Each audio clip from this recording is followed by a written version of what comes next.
Before we begin, I need to give a quick but very serious trigger warning. The details of the case we're looking at today are brutal and honestly deeply disturbing. We're setting our scene in the mountainous region of Tehri Garhwal in Uttarakhand, India. Welcome to this explainer. Today, we're going to rely on the facts, the data, and the official police reports to try and understand exactly what happened in a case that has completely shocked the nation. Okay, let's dive into this.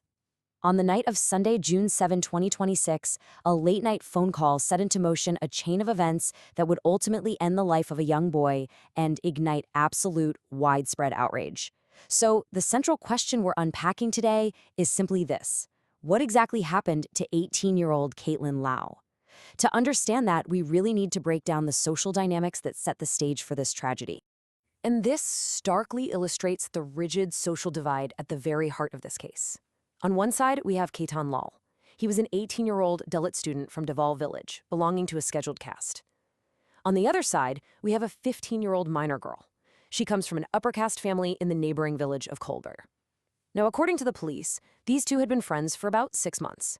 In a lot of places, you just look at that as a totally normal teenage friendship.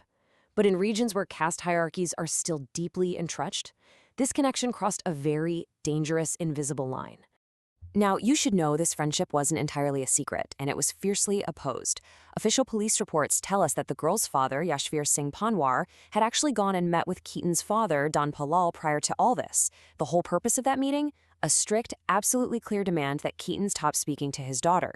It was a direct warning that the family's boundaries were not to be crossed under any circumstances. But despite that warning, the contact between the teenagers continued. That brings us to part 1. The tragic night. Let's move to the timeline and see how this builds. At right around 11 p.m. that Sunday, Ketan received a phone call from the girl's mobile device. The caller allegedly asked him to come over to her home. Now, maybe he sensed the danger of traveling late at night to a house he knew was unwelcoming because Ketan actually asked his friend Diwakar Dimri to go with him.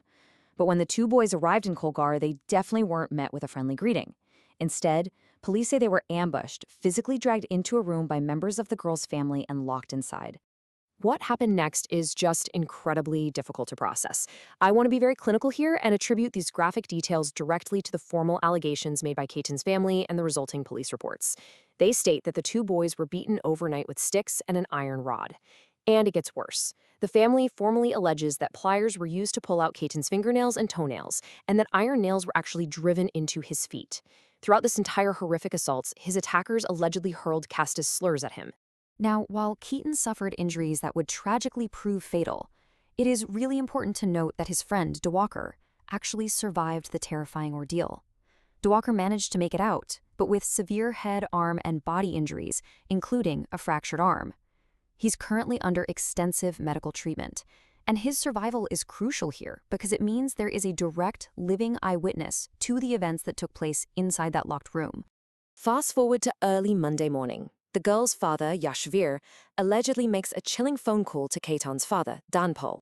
In it, he allegedly confessed to the killing and, in a threatening tone, told Dhanpal to come and collect the bodies from a local rivulet. Dhanpal immediately rushed to the scene.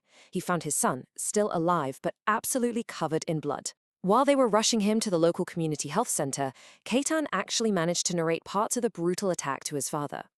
Tragically, though, shortly after they arrived at the hospital, Ketan succumbed to his extensive injuries. But right before he passed, a highly crucial piece of evidence was captured. Dhanpal Lal managed to record a haunting video of his son. In this deathbed footage, an agonizing Ketan asks for water and mouths the words, "I will die, I have been beaten a lot."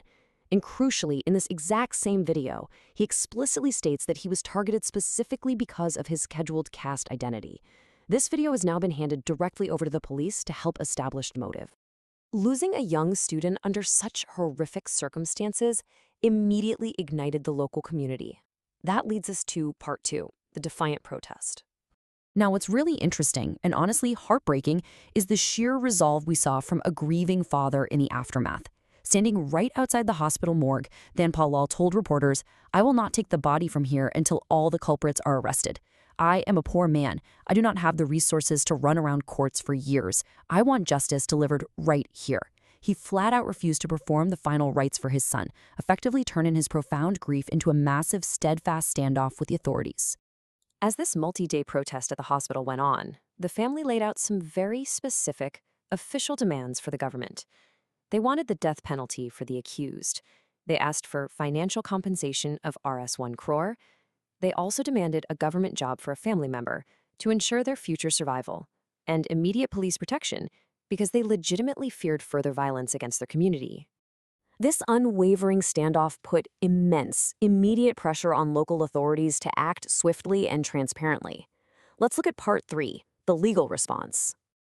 So, the standoff at the hospital finally ended on Wednesday, June 10th. Government ministers and senior police officials had to engage in direct dialogue with the family. And they didn't just give vague verbal promises. They provided concrete, written assurances of a fast-track investigation. They also promised the requested police protection and the financial support. It was only after receiving these ironclad guarantees from the state that the family finally agreed to take Ketan's body. The cremation was then held at the Koti Colony Ghat. So the crucial point here is just how quickly the police moved once the sheer scale of this crime became clear. Step 1, they immediately arrested the girl's father, Yashveer, and her grandfather, Vidya Singh Panwar. Step 2, to ensure absolute transparency, a panel of 3 doctors conducted a fully videographed postmortem, while a specialized forensic team swept the crime scene. Step 3, based on witness statements and that new forensic evidence, police then tracked down and arrested 2 more men, Sumit Prasad Gaur and Sachin Panwar. Now, because of the alleged caste-based motives that were so clearly highlighted in Ketan's final video, you need to know this isn't being treated as a standard murder investigation. Yes, the accused are being prosecuted under BNS Section 103 for murder, but they are also being charged strictly under the SC/ST Prevention of Atrocities Act. This is a very powerful Indian law designed specifically to prohibit discrimination and set up special courts to protect marginalized communities from exactly this type of targeted systemic violence. So, where are we now? Right now, the case stands with 4 individuals sitting in judicial custody. Meanwhile, those specialized forensic teams are continuing to process all the evidence from that room in Kholgarh. They are gathering the hard, scientific facts that prosecutors will need to build an absolutely airtight case in court. Which brings us to our final, critical question. We've gone through the timeline, the family's demands, and the swift initial arrests. But will the legal system ultimately provide the transparent, fast-tracked justice that Dhanpal Lal demanded outside that hospital morgue? Or is this destined to become just another tragic, unresolved chapter in the very harsh reality of caste violence? It's a heavy question, for sure, and one that absolutely demands our continued attention. Thank you so much for joining me for this explainer. It is so important that we stay informed and keep a close eye on how this case unfolds. Take care and keep learning.